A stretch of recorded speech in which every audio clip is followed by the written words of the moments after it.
ان اللہ وملائکتہ یصلون علی النبی یا ایہا الذین آمنوا صلوا علیہ وسلموا تسلیما اللہم صل علی سیدنا و مولانا محمد معدن الجود والکرم وآلہ وصحبہ وبارک وسلم۔ مل کے پڑھیے الصلاۃ والسلام علیک یا رسول اللہ وعلی آلک واصحابک یا حبیب اللہ۔ حمد و صلاۃ کے بعد انتہائی عزت و تکریم کے لائق بزرگوں، قابل صد احترام بھائیوں، میرے عزیز دوستوں، بالخصوص اس محفل نور میں تشریف فرما حضرات علماء، مشائخ، سادات، دوستوں،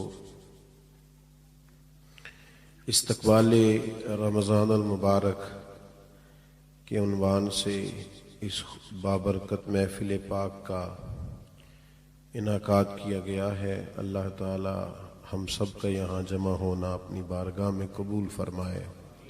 آپ ظاہر ہے سارے موبائل دیکھیں گے تو بات کس کے ساتھ کرنی ہے؟ اللہ تعالیٰ آپ کو سلامت رکھے۔ دو چار دوست بنا لیں، باقی ذرا توجہ کریں تاکہ آپ سے بات ہو سکے۔ کیا خیال ہے جی؟ عزیز دوستو، کچھ عنوان اتنے باعث کرم اور باعث رحمت ہوتے ہیں کہ ان کے فضائل جس شخص کے ذہن میں ہوں،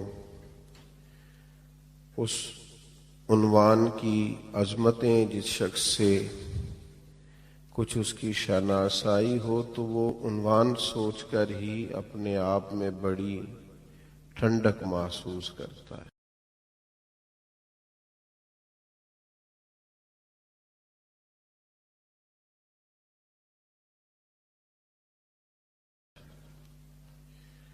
آپ غور فرمائیں، کسی محفل پاک میں جب کوئی شخص حاضر ہوتا ہے، میری طرح کا کوئی، تو کچھ دوست استقبال کرتے ہیں، کہتے ہیں یہ فلاں صاحب آئے ہیں، فلاں عنوان پر بات کریں گے، اس کو استقبالیہ بھی کہتے ہیں۔ کچھ عنوانات سے اسے یاد کیا جاتا ہے، لیکن کوئی عالم، کوئی نقیب، کوئی خطیب، کوئی میزبان دعوت دیتا ہے، کسی کے آنے سے پہلے اس کے بارے میں خیر کے کلمات کہتا ہے۔ رمضان المبارک وہ مقدس مہینہ ہے۔ حضرت سلمان فارسی رضی اللہ تعالیٰ عنہ بیان فرماتے ہیں کہ اس ماہ مبارک کے آنے سے پہلے اللہ کے پیارے حبیب صلی اللہ تعالیٰ علیہ وسلم نے اس کی شان میں خطبہ ارشاد فرمایا۔ آپ اس کی غیر معمولی عظمت کو دیکھیے کہ حضور اس کے لیے خطبہ باقاعدہ شعبان کے آخری دن حضور نے خطبہ ارشاد فرمایا، رمضان شریف کے فضائل بیان فرمائے، گویا ذہن سازی فرمائی لوگوں کی کہ تمہارے پاس ایک بابرکت، ایک عظمت والا، شان والا، بلندی والا مہینہ سایہ فگن ہو رہا۔ آپ دیکھیے، یہ وہ ماہ نور ہے جس کا نام اللہ نے قرآن مجید میں بیان فرمایا، شہر رمضان الذی انزل فیہ القرآن۔ فرمایا رمضان کا وہ مہینہ ہے جس میں ہم نے قرآن مجید کو نازل فرمایا۔ یہ بہت بڑی عظمت کی بات ہے کہ اللہ کی وہ آخری اور لاریب کتاب، جس میں اللہ تعالیٰ نے تمام علوم کو بیان فرمایا، اولین اور آخرین کی خبریں ارشاد فرمائی، جس کے اندر اللہ تبارک و تعالیٰ نے کائنات کو سارا دستور دیا، جینے کا ڈھب اور سلیقہ سکھایا، وہ عظمتوں والی کتاب بھی اللہ نے ماہ رمضان میں نازل فرمائی۔ مسلمانوں کے ساتھ یہ ہوا ہے کہ جن چیزوں سے ان کی بہت شناسائی ہو گئی ہے اور جن کی فضیلتیں عام بیان کی جاتی ہیں اور ہر سال ہی عنوان رہتی ہیں، وہ محسوس کرتے ہیں یہ بات تو پچھلے سال بھی مولانا نے بتائی تھی، یہ تو پچھلے سال بھی ہمارے سامنے بیان ہوا تھا۔ یاد رکھیے گا، جس چیز کو بار بار بیان کیا جاتا ہے یہ بھی علامت ہوتی ہے کہ وہ کوئی بہت بڑی چیز ہے۔ جس کا بار بار تذکرہ کیا جائے وہ بھی اس بات کی علامت ہے کہ کوئی بہت عظمتوں والی چیز ہے۔ دیکھیے، کسی جگہ سے کسی شخص کو پرافٹ ملتا ہو، نفع آتا ہو، تو لوگ دوڑ کے نہیں جاتے، بلکہ ہمارے ملک میں تو رواج ہے کہ کوئی ایک کاروبار چل جائے سارے وہی شروع کر لیتے ہیں. یہ کچھ سال پہلے نا سی این جی اسٹیشن وہ چل گئے تھے تو کلومیٹر کے فاصلے پہ سی این جی اسٹیشن کھول گئے تھے. کوئی ایک کام چل جائے, پتہ چل جائے اس میں نفع ہے تو سارے شروع نہیں کر لیتے. بھائی اگر کسی شخص کو پتہ چلے کہ فلاں چیز کے اندر بڑا نفع ہے, بڑی برکت ہے, سارے وہی سٹارٹ کر لیتے ہیں. تو اگر کسی کو پتہ چل جائے نا کبھی کہ رمضان میں کتنی برکت ہے, تو یہ میں نہیں کہتا, یہ ذرا نبی رحمت علیہ السلام کا ارشاد سنیے گا اور ذرا اسے سمجھیے گا, اس پر غور کیجیے. یعنی رمضان کی ساری فضیلتیں حضور نے خود بیان فرمائی. یہ بھی بیان فرمایا کہ رمضان میں اللہ نفل کا ثواب فرض کے برابر دیتا ہے اور فرض کا ثواب 70 گنا بڑھا دیتا ہے. نبی پاک علیہ السلام نے یہ بھی فرمایا کہ جو ایمان اور احتساب کی نیت سے اس ماہ مبارک میں قیام کرے گا اس کو اللہ تعالیٰ بڑی فضیلت دے گا کہ اس کے پچھلے سارے گناہ معاف کر دیے جائیں گے. یہ ساری شانیں بیان کرنے کے بعد جو ایک جملہ حضور نے ہمارے ذہنوں میں چھوڑا ہے نا, جو ایک بات, اس کو سمجھیں, اس پر غور کریں.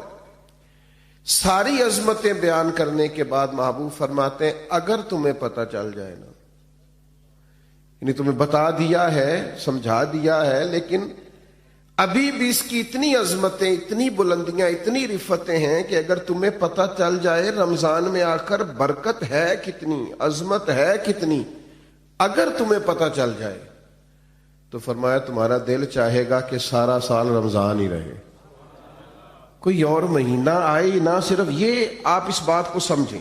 ہمارے ہاں نا ایک تو فضیلت روز سنتے ہیں تو کچھ بعض اوقات اللہ معاف کرے کمزوری آ جاتی ہے. دوسرا یہ کہ چونکہ ہر چیز کمرشل ہو گئی ہے, ہر چیز, تو رمضان میں بھی لوگ دیکھتے ہیں کہ کون سا نیا کاروبار کس طرح چلانا ہے اور کون سی چیز کتنی مہنگی کرنی ہے اور کس معاملے میں اب ذرا ہم نے تھوڑی سی تیزی دکھانی ہے. خدا کے بندو, یہ تو عبادت کا مہینہ ہے, تو اللہ کو راضی کرنے کا مہینہ ہے. آپ یہاں بھی دیکھ رہے ہیں کہ اب مثلا کون سی چیز زیادہ بکے گی تو وہ میں پہلے سے سٹارٹ کر لوں گا تو کیا بنے گا, اور رمضان میں وہ میں کیسے بیچ سکتا ہوں اور کیا خرید سکتا ہوں. جہاں آسانی کرنی چاہیے تھی وہاں بھی لوگ سمجھ سے بالا تر کام کرنا شروع کر دیتے. تو اس ماہ مقدس میں, اس ماہ نور و سرور میں تو زیادہ سے زیادہ عبادت کرنی تھی اور اللہ کے بندوں کو آسانی دینی تھی, لیکن لوگ توجہ ہی نہیں کرتے, غور ہی نہیں کرتے. تیسری بات جو اس ماہ مقدس میں ہمیں بڑی سمجھنی چاہیے, ایک تو فضائل پر غور کرنا چاہیے, دوسرا اس کو کسی صورت بھی کمرشل نہیں بنانا چاہیے کہ اب بھلا میں اس میں کیا کما سکتا ہوں, کیا لے سکتا ہوں, کیا پرافٹ آ سکتا ہے. یہ معاملہ تھوڑا سا نا تکلیف کا باعث بنتا ہے. بعض اوقات آزمائش ہوتی ہے کہ یار ہم ہر چیز کوئی اب اس طرح کا بنا لیں گے. تیسری بات بنیادی رمضان شریف میں جس سے پالا پڑتا ہے اور جو سمجھنے کے لائق ہے, رمضان میں آخرت کی تیاری کرنا زیادہ ضروری ہے. یہ ایک خاص بات ہے جو ہمارے اندر عام ہو گئی ہے, اس پر آپ نے توجہ کرنی ہے. رمضان میں آخرت کی تیاری کرنی, اور ہر عشرے کی اپنی فضیلت ہے, آخری عشرے میں سب سے زیادہ آخرت کی تیاری کرنی. ہم نے رمضان میں آخرت کی تیاری کرنی تھی, ہم سارا رمضان عید کی تیاری کرتے رہتے. کئی دن گزر جاتے ہیں بازاروں میں کپڑے خریدتے, پھر کئی دن گزر جاتے ہیں ڈیزائن پسند کرتے کہ سلوانا کون سا ہے, پھر یہ کہ 3 دفعہ گیا جوتا لینے. آپ نے سارا رمضان عید کی تیاری پہ لگا دی. ضرور نئے کپڑے خریدیں, ضرور نئے جوتے خریدیں, ضرور آپ اجلا لباس پہنیں, لیکن رمضان تو آخرت کی تیاری کے لیے. اگر آپ کا سارا وقت بازار میں گزر گیا تو آپ نے اس سے کیا حاصل کیا؟ چاہیے تو یہ تھا کہ کپڑے یہ رمضان سے پہلے خرید لیے جاتے, سلوا لیے جاتے. اب تو موسم کا بھی پتہ چل جاتا ہے کن دنوں میں کیسا ہوگا. اب تو یہ بھی کسی حد تک آسانیاں ہیں. رمضان المبارک سے پہلے سارے لین دین کر لیے جاتے. بزرگوں کی, صحابہ کی ایک بڑی تعداد تھی جو مہینہ مسجد میں گزارتے تھے رمضان. کہتے تھے وقت ضائع نہیں کرنا, پتہ نہیں دوبارہ ہاتھ آئے کہ نہ آئے, اس کو ضائع نہیں کرنا. تو میرے بھائی ان تین چیزوں پر سب سے زیادہ سب سے پہلے اہمیت دیں کہ جو فضائل ہیں ان کو ذہن میں بٹھائیں کہ شان کتنی. دوسرا کوئی کمرشل، میں بعض اوقات بڑی تکلیف محسوس کرتا ہوں جب میں اپنے حج اور عمروں کو کمرشل بنا ہوا دیکھتا ہوں نا، تو میں سوچتا ہوں کہ کن کن چیزوں کی ہم نے دکانیں ڈالنی. ضرور آپ اس سے جس حد تک ہو سکے آپ کام کریں، لیکن یہ کہ آپ نے ہر چیز کو بیچنا خریدنا شروع کر دیا. یہی حال رمضان کے ساتھ ہوتا ہے. بہت سارے معاملات میں ہم دیکھتے ہیں کہ کمرشلزم بڑا عروج پہ. اور تیسری بات یہ کہ سارا ٹائم نئے نئے ملبوسات خریدنے میں ضائع کر دیتے ہیں. تو تین باتیں تو یہ سمجھیں. پھر تین عبادات ہیں رمضان کی. پہلے تو روزہ رکھنا، اور روزہ اس طرح رکھنا ہے کہ روزہ صرف پیٹ کا نہ ہو، تھوڑا زبان کا بھی ہو. حضور نے فرمایا تم سے کوئی لڑنا جھگڑنا چاہے تو اسے کہہ دو میں نے روزہ رکھا ہوا ہے. فرمایا جس نے جھوٹ بولنا نہیں چھوڑا، غیبت نہیں چھوڑی، اس کے بھوکا پیاسا رہنے کی اللہ کو کوئی ضرورت نہیں ہے. آپ یہ پابندی کر کے دیکھیں. روزہ تقوی کا سبق اور درس دیتا ہے. تھوڑا اپنے آپ کو پابند کریں کہ رمضان المبارک کا ماہ نور ہے، میں نے جھوٹ زبان سے نکالنا ہی نہیں، میں نے کوئی خلاف واقعہ بات نہیں کرنی، کچھ بھی ہو جائے مجھے زیادہ گفتگو ہی نہیں کرنی چونکہ میں روزہ دار ہوں. حضور علیہ السلام کی بارگاہ میں خواتین حاضر ہوئی تھیں تو انہوں نے کہا کہ ہم نے روزہ رکھا ہوا ہے. تو محبوب نے فرمایا یہاں قے تو کرو. تو قے کی تو گوشت کے لوتھڑے اور بوٹیاں ان کے حلق سے نکلیں. تو کریم فرمانے لگے تم نے وہاں بیٹھ کے غیبت نہیں کی؟ تو حالت روزہ میں تم نے مردہ بھائی کا گوشت نہیں کھایا؟ تم نے غیبت نہیں کی؟ تو بھئی آپ نے رب روزہ رکھنا ہے تو پھر تھوڑا سا اپنے آپ کو سمجھانا ہے. کوئی جھوٹ نہیں، کوئی غیبت نہیں، کوئی بدی نہیں، کوئی بددیانتی نہیں، کوئی بد نظری نہیں، کوئی بے حیائی نہیں. رمضان المبارک کا چاند طلوع ہوتے ہی اب اپنے آپ کو پورے طور پر کنٹرول کریں. رمضان محتاط رہنے کا مہینہ ہے، اس میں تھوڑی سی احتیاط کریں، اس میں تھوڑا سا غور کریں. اور اب تو الزام بھی کسی پہ نہیں دے سکتے کہ فلانے نے کرایا، شیطان تو ویسے ہی قید ہوتا ہے. اب تو اس کا نام لے کے جان بھی نہیں چھوٹے گی، وہ تو قید میں ہے. اب تو اپنے آپ پر پابندی ہی لگانی ہے. اب تو یہ کہ کنٹرول کرنا ہے. تو پہلی بات یہ کہ روزے کو بڑے حسن کے ساتھ ادا کریں، بڑی پاکیزگی کے ساتھ. روزہ بڑی نعمت ہے. آپ یقین کریں روزہ رکھا ہوا ہوتا ہے نا انسان نے تو عجیب سی وہ روحانیت محسوس کرتا ہے. روزہ عقیدہ توحید کا بہت بڑا اظہار ہے. پتہ چلتا ہے کہ یہ بندہ رب کو ماننے والا ہے. کیوں کہ آپ گھر کے اندر اکیلے ہیں اور دروازے سارے بند ہیں اور کھانے کو ہر چیز پڑی ہے، تو کیوں نہیں کھا رہے آپ چوری لوگوں سے؟ بہت ساری عبادات میں لوگ معاذ اللہ دکھاوا نہیں کر لیتے. ہر چیز موجود ہے گھر میں، فریزر بھرا ہوا ہے انواع و اقسام کی چیزوں سے. کیوں نہیں کھا رہے؟ اس لیے نہیں کھا رہے کہ میرا رب مجھے دیکھ رہا ہے. عقیدہ توحید کی اتنی مضبوطی حالت روزہ میں حاصل ہوتی ہے کہ بندہ نور علی نور ہو جاتا ہے. تو یہ ایک بہت بڑی پریکٹس ہے رمضان المبارک کے اندر کہ پھر انسان اپنی مجموعی زندگی میں اسے لاگو کرے کہ مجھے صرف کیمرے کی آنکھ نہیں دیکھ رہی، مجھے وہ رب دیکھ رہا ہے جسے نہ اونگ آتی ہے نہ نیند آتی. یہ بہت بڑی ایک سعادت ہے. اور آپ پھر اس سے جو روحانیت پھوٹتی ہے، جو جلوے بنتے ہیں، جو رعنائی پیدا ہوتی ہے. حضور علیہ السلام نے فرمایا رب کو تو روزہ دار کے منہ سے جو خوشبو آتی ہے وہی بڑی پیاری لگتی. اللہ کو پسند بڑی وہ جو تیرے منہ سے بو آتی، خوشبو آتی، وہ اللہ کو محبوب ہے. تو روحانیت کے ساتھ روزہ رکھا جائے. دوسری بات، رمضان اور قرآن کا آپس میں بڑا تعلق ہے. ابھی میں نے آیت پڑھی نا، شہر رمضان الذی انزل فیہ القرآن. رمضان اور قرآن کا آپس میں بڑا گہرا رشتہ ہے. نبی کریم صلی اللہ تعالی علیہ وسلم کی بارگاہ میں حضرت جبریل امین علیہ السلام رمضان میں حاضر ہوتے تھے اور قرآن مجید کا دور کرتے تھے. بڑے خوش نصیب ہیں وہ حفاظ کرام جو قرآن مجید کا دور کر رہے ہوتے ہیں. نبی کریم حضرت جبریل امین کو قرآن مجید سناتے، پھر حضرت جبریل امین حضور کو قرآن مجید سناتے۔ یہ مسجدوں میں جب حفاظ، قراء، آئمہ یہ بیٹھ کر قرآن مجید پڑھ رہے ہوتے ہیں تو یہ ان جلووں کی یاد تازہ کرتے ہیں جو جلوے محبوب نے دکھائے اور حضرت جبریل امین کے ساتھ دور فرمایا۔ رمضان المبارک میں خوب قرآن مجید پڑھیں اور قرآن مجید سے جڑ جائیں اور قرآن مجید کی لذت پیدا کریں۔ دیکھیں اللہ کا فضل ہے امت پر، یہ کبھی نہیں ہو سکتا کہ کہیں مسجد موجود ہو اور حافظ موجود نہ ہو۔ یہ تو ہو سکتا ہے کہ کسی حافظ کو مسجد نہ ملے اور وہ رہ جائے، اس دفعہ قرآن مجید نہیں سنا سکا۔ یہ نہیں ہو سکتا کہ کسی مسجد والوں کو حافظ نہیں ملا اور وہ قرآن مجید نہیں سن سکے۔ یہ ممکن ہے۔ لوگ کہتے ہیں علماء کیا کر رہے ہیں، تو میں نے کہا ہے رمضان دیکھ لو نا کیا کر رہے ہیں۔ ہمارے مدارس نے اللہ کے فضل سے اتنے حفاظ بنا دیے کہ اب ہر معاملے میں آپ کو کہیں کمی نظر آ سکتی ہے، یہاں نہیں آئے گی اللہ کے فضل سے۔ نہ کبھی آپ یہ کہیں گے کہ آج مسجد میں جمعہ نہیں ہوا چونکہ جمعہ پڑھانے والا کوئی نہیں تھا۔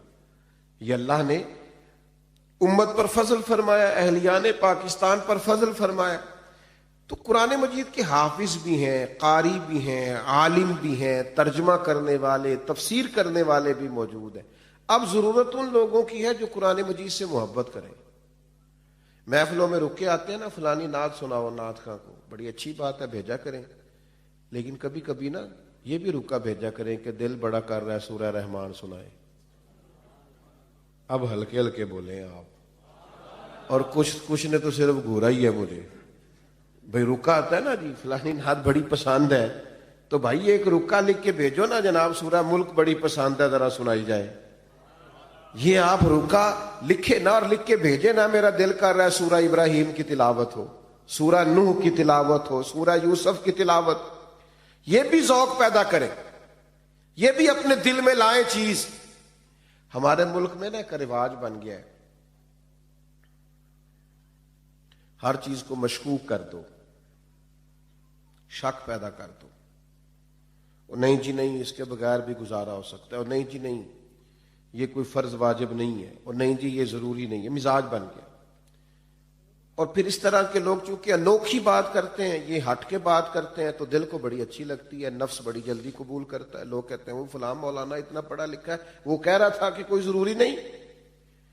کچھ سالوں سے نا ہمارے ملک میں تراویح کے خلاف بھی بڑا پراپوگنڈا ہوتا ہے اور بڑا جم کے ہوتا ہے۔ وہ جی فرض نہیں جی واجب نہیں، کس نے کہا ہے کہ فرض واجب ہے؟ لیکن سنت تو ہے نا، عبادت تو ہے نا۔ کیا جناب فاروق اعظم رضی اللہ تعالیٰ عنہ نے باقاعدہ جماعت نہیں کروائی؟ کیا نبی کریم علیہ السلام نے خود تشریف لا کر کے تراویح کی نماز نہیں پڑھائی؟ ہر چیز کو مشکوک بنا دینا۔ لوگ جڑے ہوئے ہیں، اللہ کے فضل سے آتے ہیں، اور سال میں ایک موقع بنتا ہے جب سنانے والے قرآن مجید سنا لیتے ہیں اور سننے والے سن لیتے۔ میں نے بوڑھے بزرگ دیکھے اپنی زندگی میں کہ ان کو دعوت دے رہا ہے کچھ شخص اور کہہ رہا ہے آج افطار میرے ساتھ کر لیں، تو وہ کہنے لگے یار میں نے نا قرآن مجید اپنی مسجد میں سننا شروع کیا ہوا ہے اور میرا آج 23واں پارہ میرا دل نہیں کر رہا، تو میں ذرا مکمل کر لوں، 27 پہ ختم ہو جائے گا تو پھر میں آ جاؤں گا۔ یار کتنا مزہ آتا ہے یہ باتیں سن کے، کتنا ذائقہ آتا ہے کہ قرآن مجید سے بندہ جڑا ہوا ہے، اس کی ترتیب چل رہی ہے۔ اور اب تو میں ایسے دوستوں کو بھی جانتا ہوں کہ جو رات کو وہ ترجمے کے ساتھ ایک پارہ دیکھتے ہیں جو انہوں نے اگلی رات سننا ہوتا ہے، وہ دن بھر کہیں اس کا مطالعہ کرتے رہتے ہیں کہ پھر کچھ نہ کچھ شناسائی ہو جائے گی، رات کو سنیں گے تو مزہ دوبالا ہو جائے گا۔ تو لوگ قرآن مجید سے جڑے ہیں، اللہ کے کلام سے جڑے ہیں، قرآن پاک سے جڑے ہیں، اور آپ یہ ہے کہ مشورے دے رہے ہیں گھر بیٹھ کے کہ کوئی ضروری نہیں۔ کس نے کہا ہے ضروری ہے؟ لیکن کیا تم نے وہ محبوب کی حدیث نہیں سنی، نہیں پڑھی کہ محبوب علیہ السلام نے فرمایا رمضان اور قرآن دونوں اللہ کی بارگاہ میں بندے کی سفارش کریں گے۔ رمضان کہے گا اللہ میں نے اسے دن بھر کھانے سے روکے رکھا، اور قرآن مجید کہے گا مالک یہ رات کو کھڑا ہو کے پڑھتا سنتا رہا۔ فرمایا رمضان اور قرآن کی سفارش سے اللہ بندے کی مغفرت فرما دے گا۔ قرآن مجید سے تعلق بنائے. اور یہ رات کا قیام ہے، آپ کی میں بات نہیں کرتا، میرا ویسے ہلکا سا تجربہ یہی ہے کہ مل کے جماعت کے ساتھ کام ہو جائے تو ہو جائے، تنہا ڈیوٹی لگائی جائے نا.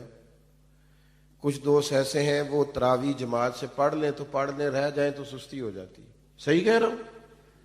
یہ اہتمام کے ساتھ ہو جائے تو ہو جائے، ورنہ بہت ساری جگہوں پہ سستی رہ جاتی. تو رات کے قیام کا اہتمام کریں. نبی پاک علیہ الصلوۃ والسلام نے فرمایا جس شخص نے رمضان المبارک میں احتساب کی نیت کے ساتھ قیام کیا اور ایمان کے ساتھ قیام کیا، اللہ اس کے پچھلے سارے گناہ معاف فرما دے. اور ایک اور چھوٹا سا مشورہ بھی آپ کو دینا ہے. آگے پیچھے تو بڑا مشکل ہوتا ہے سحری میں اٹھنا، تو رمضان میں تو اٹھنا ہی اٹھنا ہے نا.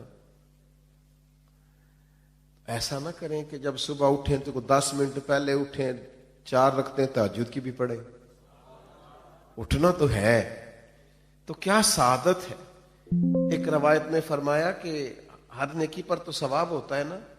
فرمایا جب نوجوان اٹھ کے سویرے تہجد پڑھتا ہے تو رب اسے دیکھ کے مسکراتا ہے جو اس کی شان کے لائق. کتنی عظمت کی بات.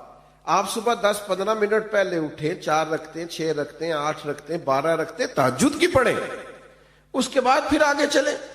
تو ایک تو روزہ اہتمام سے، اور دوسرا قرآن مجید سے تعلق، نوافل سے تعلق. تھوڑا سا نا مطلب انسان وقت نکالے، عبادات میں رہے. سارا سال ہم خبریں سنتے ہیں ٹی وی پہ اور موبائل پہ، تو انقلاب آ گیا پھر خبریں سننے سے. اگر کوئی ملک تبصروں سے ٹھیک ہوتا نا تو سب سے پہلے پاکستان ٹھیک ہونا تھا. اس لیے کہ جتنے تبصرے ہمارے ملک میں ہوتے ہیں کسی اور جگہ بڑے تبصرے. ہر آدمی کے جیب میں موبائل ہے اور ہر بندہ ہی صحافی ہے، ہر ایک کے پاس یہ اندر کی خبر ہے اور سارے تبصرے کر رہے ہیں. میرے بھائی 1 مہینہ تبصرے رہنے دو، میری تو مانو تو خبریں بھی رہنے دو. آپ 1 مہینہ اپنے آپ کو قرآن مجید سے جوڑو. آپ کوشش کرو خوب توجہ کے ساتھ اللہ کی عبادت. اور ایک تیسری عبادت جو بڑی اہم ہے رمضان میں، اور وہ ہے اللہ کے راستے میں خرچ کرنا، خیرات کرنا، سخاوت کرنا. یہ سخاوت صرف امیر آدمی کی ڈیوٹی نہیں. غریب ذرا زیادہ غور سے سنیں کیا کہہ رہا ہوں. نبی پاک علیہ السلام نے فرمایا تم ایک کھجور اللہ کے راستے میں دیتے ہو نا، 1 کھجور، پھر سنو کیا عرض کر رہا ہوں، 1 کھجور تم اللہ کے راستے، کیا مثلا قیمت ہے آج 1 کھجور کی، اور ہمارے ہاں کیا حیثیت ہے. فرمایا 1 کھجور جب تم اخلاص کے ساتھ اللہ کے راستے میں دیتے ہو، اللہ تبارک و تعالی اسے قبول فرما کے اپنے سیدھے دستے مبارک میں لیتا ہے جو اس کی شان کے لائق. اور فرمایا تمہاری اس 1 کھجور کی اللہ نشو و نما کرتا ہے، اسے پالتا ہے، بڑا کرتا ہے. فرمایا وہ 1 کھجور اللہ تعالیٰ پہاڑ کے برابر کر دیتا ہے. اور ایک یہاں تو 1 کھجور کی بات ہے نا، ایک حدیث میں حضور نے فرمایا دوزخ سے بچ جاؤ، چاہے کھجور کا 1 ٹکڑا صدقہ کر کے بچ جاؤ، لیکن دوزخ سے بچ جاؤ. کچھ خیرات، کچھ صدقات اس کا مزاج پیدا کرے. اور ہمیں تو دین نے یہاں تک کہا ہے، سخاوت یہاں سے شروع کرنے کا فرمایا کہ گوشت بناؤ تو شوربہ زیادہ کر لیا کرو، پڑوسیوں کو بھی شامل کر لو. نبی کریم علیہ السلام نے فرمایا شوربہ ذرا زیادہ کر لو اور پڑوسیوں کو شامل کر لو. کچھ لوگ سخاوت کا مزاج نہیں رکھتے، وہ کہتے ہیں میں خود بڑا غریب ہوں. او بھائی بانٹنے کا مزاج تو بنائے، اللہ عطا بھی کرے گا. 2 آدمیوں کا کھانا 3 آدمی کھا سکتے ہیں، 3 کا 4 آدمی کھا سکتے ہیں. ہم نے دیہاتوں میں وہ بزرگ بھی دیکھے جو صرف اپنی پکی ہوئی افطار لے کے مسجد میں چلے جاتے تھے، کہتے تھے شاید کو مسافر بھی آ جائے تو میں شامل کر لوں گا. صرف اپنے لیے جو افطار کا سامان تھا اسی کو ذرا بڑھا کے لے جاتے کہ مسجد میں جا کے کھولتا ہوں روزہ، شاید وہاں مجھے کوئی مسافر مل جائے. سخاوت مال سے ہوتی نہیں اگر بندے کا دل بڑا نہ ہو تو، صرف پیسوں سے نہیں ہوتی اگر ظرف بڑا نہ ہو تو. اور بندہ غنی ہمیشہ دل کا ہوتا ہے. کتب حدیث میں پورا باب ہے کہ بندہ دل کا غنی ہوتا ہے. اس لیے درویش نے کہا تھا مالاں والے سخی نہیں ہوندے تے سخیاں کول مال نہیں ہوندا. مالاں والے سخی نہیں ہوندے تے سخیاں کول مال نہیں ہوندا. ہاں ایتھے اوتھے دوویں جہانی سخی کنگال نہیں ہوندا. یہ مت سمجھنا پھر اس کے پاس ہوتا کچھ نہیں, وہ کرتا سخاوت ہے, پر کیا بات وہ کنگال نہیں ہو سکتا, ہر وقت اس کی جیب بھری رہتی. میرے بھائی خوب سخاوت کریں. نبی پاک علیہ السلام نے فرمایا کسی کو روزہ افطار کراؤ, جتنا ثواب اسے رکھنے کا ملے گا اتنا تمہیں افطار کرانے کا ملے گا. اور فرمایا یہ تو اس کے لیے بیان کیا جو صرف ایک گھونٹ پانی سے یا ایک کھجور سے افطار کرائے. جو پیٹ بھر کے کھلائے اس کا تو اجر وراء الورا ہے. نبی پاک علیہ السلام کی سخاوت رمضان میں بڑھ جاتی تھی. حضور قیدیوں کو رہا کرتے, بانٹتے, زیادہ سے زیادہ دیتے اللہ کے راستے میں. لیکن ہمارے ہاں سیاسی افطاریاں ہوتی ہیں. سیاسی یعنی اپنے اپنے تعلق والوں کو بلایا کسی وی آئی پی جگہ پہ, اور وہاں جناب بہترین اچھے کھانے بوفے شوفے لگائے. تو جو غریب بیچارے جن کا حق بنتا تھا, جن کے لیے ضرورت, وہ مجھے بچے کہنے لگے ہم روز دسترخوان لگاتے ہیں, بڑے لمبے خرچے.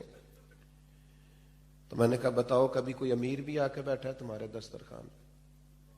کہنے لگے نہیں, غریب لوگ ہی آتے ہیں. تو پھر میں نے کہا تم اللہ کی اس بات پر راضی نہیں ہو کہ رب کریم نے توجہ دلا دی ہے, یہاں آ جاتے ہیں غربا کہ چلے یہاں افطار کر رہے ہو. بہت بڑی سعادت ہے.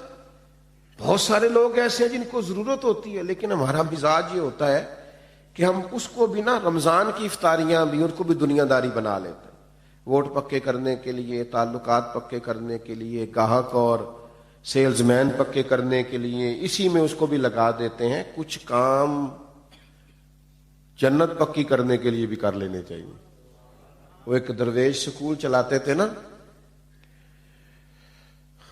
تو وہ جو بچہ بھی آ کے منت کرتا نا, ان کا وہ کلرک جو تھا, جو ایڈمن کا آدمی داخلہ کرتا تھا, تو فیس رکھی ہوئی تھی داخلے کی, تو وہ اس کے پاس لوگ جاتے, وہ فیس بتاتا, تو وہ آ کے ان سے کہتا جناب وہ فیس مانگ رہے, اچھا اس کو فری داخل کر لو, غریب ہے. 2 بھی داخل کیے, 4 بھی کیے, 6 بھی کیے, وہ درجنوں روزانہ فری داخل ہونے لگے. تو وہ اس کا جو اس نے ملازم رکھا تھا کلرک, اٹھ کے آیا, کہنے لگا صاحب آپ سارے بچے فری داخل کر رہے ہیں, اس طرح کاروبار تو نہیں نہ چلتے, اس طرح کام تو نہیں نہ چلتے. تو اس نے کہا تمہیں کس نے کہا ہے میں کاروبار کر رہا ہوں؟ کہا پھر آپ کیا کر رہے ہیں؟ کہنے لگے میں اپنے جنازے کے بندے پکے کر رہا ہوں. میں اپنے جنازے کے, کسی کو کہنا نہ پڑے میرے لیے دعا کر, کچھ پکے ہو جائے. جب میں جاؤں مروں تو ان کے دلوں سے دعا نکل جائے, اکھاں جدوں میٹیاں زمانہ مینوں روے گا, اپنا تے اپنا بیگانہ مینوں روے گا. جدوں نہ میں دسیا میں خاراں نوں میں خانے وچ, جام ٹوٹ جان گے میں خانہ مینوں روے گا. کئی لک لک رون گے تے کئی بک بک رون گے, گلیاں دا یانا تے سیانا مینوں روے گا. او بھائی آپ کچھ ایسا تو کریں کہ کچھ جنت بھی پکی ہو, کچھ جنازے کے بندے بھی پکے ہوں. ساری دنی رمضان میں بھی افطار کرانے لگے, تو وہی آپ نے پکے کر لیے اپنے ووٹر سپورٹر اور سیلز مین اور گاہک, کس چکر میں پڑ گئے. تو میں کہہ رہا تھا کہ ہر چیز کو کمرشل نہ بنائے. یہ ماہ نور و سرور رمضان المبارک, اس میں پوری تیاری کے ساتھ داخل ہوں, پورے حسن ظن کے ساتھ داخل ہوں, ساری برکات اس کی سمیٹنے کی کوشش کریں. 3 باتیں میں نے شروع میں نصیحت کی عرض کی, پھر 3 عبادات پہ زور دیا, اب 3 گزارشات کرنی ہے آپ سے. کر لوں جی؟ چلیں جمہوری ملک ہے, آپ سارے نہیں بول رہے, کر لوں بات. ایک تو رمضان میں غصہ نہیں کرنا, مشکل کام بتا دیے. غصہ نہیں کرنا, نہ گھر والوں پہ نہ باہر والوں پہ. کچھ لوگ باہر بالکل نہیں کرتے, گھر بہت زیادہ کرتے. تو غصہ نہیں کریں, چھوڑ دیں. اس سے نا روحانیت پہ بڑا اثر پڑتا ہے. کبھی کبھی غصہ انسان کو تکبر تک لے جاتا ہے, وہ خطرناک صورتحال ہو جاتی ہے, روحانی زندگی میں بڑی تباہی مچاتا ہے. دوسری گزارش آپ سے یہ کرنی ہے کہ ماہ رمضان المبارک میں کوشش کریں آپ جن سے آپ ناراض بھی ہیں نا، اگر کچھ ایسا ہے نا کہ آپ ان کو معاف نہیں کر پا رہے تو رمضان میں کر دیں معاف، بوجھ اتر جائے گا۔ آپ تو معاف کر کے جائیں نا اللہ کی بارگاہ میں، آپ تو گنجائش پیدا کریں نا، آپ نے روزے رکھنے، اللہ کے حضور حاضر ہونا، معاف کر دیں۔ یہ معافی بڑی برکت والی چیز ہے، کلیجہ ٹھنڈا ہو جاتا ہے۔ بدلہ لے کے انسان تنگ ہوتا ہے، انتقام لے کے اور زیادہ گھٹن فیل ہوتی ہے، لیکن معاف کرنے سے سکون پیدا ہوتا ہے، ٹھنڈک محسوس ہوتی ہے۔ تیسری میری گزارش آپ سے یہ ہے، رمضان المبارک میں لوگوں کے لیے آسانیاں کرنے کی کوشش کریں۔ خود سے محسوس کر لیں کہ کہاں آپ کی ضرورت ہے اور آپ وہاں پہنچ جائیں۔ اگر آپ کہیں نماز پڑھنے کے لیے بھی جاتے ہیں تو ایثار کا مظاہرہ کریں، دوسروں کو گنجائش دے دیں، دوسروں کو موقع دے دیں۔ اگر آپ کا کہیں لین دین ہے اور سامنے والا تنگ دست ہے تو اس ماہ مبارک میں کم از کم اس کے لیے آسانی رکھیں، گنجائش کریں، جس حد تک ہو سکے دوسروں کو تکلیف سے بچائیں۔ آہستہ آہستہ نا کچھ شدتیں سی پیدا ہو گئی ہیں مسلمانوں کے دلوں میں، اپنی ذات کے لیے رنجشیں بڑھ گئی ہیں۔ خوبصورت ترین لوگ بھی بعض اوقات حالات کے تقاضوں کی وجہ سے اس طرح کا معاملہ کرتے ہیں جو ان کی شخصیت کے ساتھ میچ نہیں کرتا۔ محسوس ہوتا یار تو بڑا عظیم آدمی ہے، تیرا نہیں بنتا یوں کرنا، تو بہت بڑے قد کاٹ کا آدمی ہے، تیرا معیار بڑا بلند ہے، تیرا نام بڑا اونچا ہے، تیری سوچیں اور تیرے وچار بڑے پائے کے ہیں، تجھے اس طرح نہیں کرنا چاہیے۔ رمضان شریف بہت بڑی تربیت کا ماہ مبارک ہے، کوشش فرمائیں اس میں کہ آپ درگزر سے کام لیں، آپ آسانی کریں، آپ کوشش کریں کہ کسی شخص پر بوجھ نہ بنے۔ میں تراویح پڑھنے کے لیے لوگ آیا کرتے تھے تو ایک دفعہ حافظ صاحب سے نا کچھ ان کو مشابہ زیادہ لگے سنانے میں، تو ایک دوست کہنے لگے کہ میں نے ان سے بات کرنی ہے۔ میں نے کہا آج نہ کرنا۔ کہنے لگے کیا مطلب؟ میں نے کہا آج آپ نے بات نہیں کرنی، اس لیے کہ وہ پہلے خود بڑے ڈسٹرب ہیں، وہ جو زیادہ لگے ہیں نا ان کو درمیان میں جا کے وہ پچھلوں کی انہوں نے ٹینشن لی ہے کہ میں تو اتنا یاد کیتا سی یہ کی بڑے ہیں، تو آپ کو نہیں پتا تو بوجھ کیوں بنے ہم کسی کی طبیعت پہ۔ تو آج نہ سارے ان کو شاباش دے کے گزر جاتے ہیں تو کل بات کریں گے، تو اللہ نے فضل کیا کل ایسا ہوا ہی کچھ نہیں۔ تو ہم بعض اوقات اتنا پریشرائز کر دیتے ہیں بعض چیزوں کو کہ جب کوئی بندہ پریشر میں آ کے کوئی کام کرتا ہے تو صحیح بھی کرنا ہونا تو اس سے غلط ہو جاتا ہے۔ تو تھوڑی گنجائش دینی ہے، لوگوں کے لیے آسانی کرنی ہے، کہیں بس اسٹاپ پہ کہیں خریداری کے لیے جائیں، کسی جگہ بھی تھوڑی گنجائش دیں کہ جناب آپ پہلے کر لیں، میں انشاءاللہ کر لوں گا، میرے پاس وقت ہے، ٹائم ہے۔ تھوڑا سا حوصلہ بڑا کر کے جئیں، جینے میں مزہ آئے گا، لطف اور سرور حاصل ہوگا۔ یہ بڑی خوبصورت بزم سجائی گئی اور پھر اتنے خوبصورت عنوان پر کہ ہم نے رمضان المبارک کے تعلق سے کچھ باتیں کی۔ اللہ تعالیٰ اس خیر سے ہمیں بہت زیادہ حصہ نصیب فرمائے۔ اللہم صلی علی سیدنا و مولانا محمد معدن الجود والکرم وآلہ وبارک وسلم۔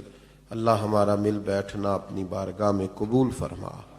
اللہ تعالیٰ اس کی برکت سے ہمارے گناہوں کو معاف فرما دے، ہمارے گناہوں کو معاف فرما دے، ہماری غلطیوں سے درگزر فرما، ہمارے علم کو نافع فرما، ہمارے اعمال کو صالح فرما، اخلاص کی نعمت عطا فرما، للہیت عطا فرما، سجدوں کا ذوق عطا فرما، عبادتوں کا شوق عطا فرما، تلاوتوں کی لذت عطا فرما۔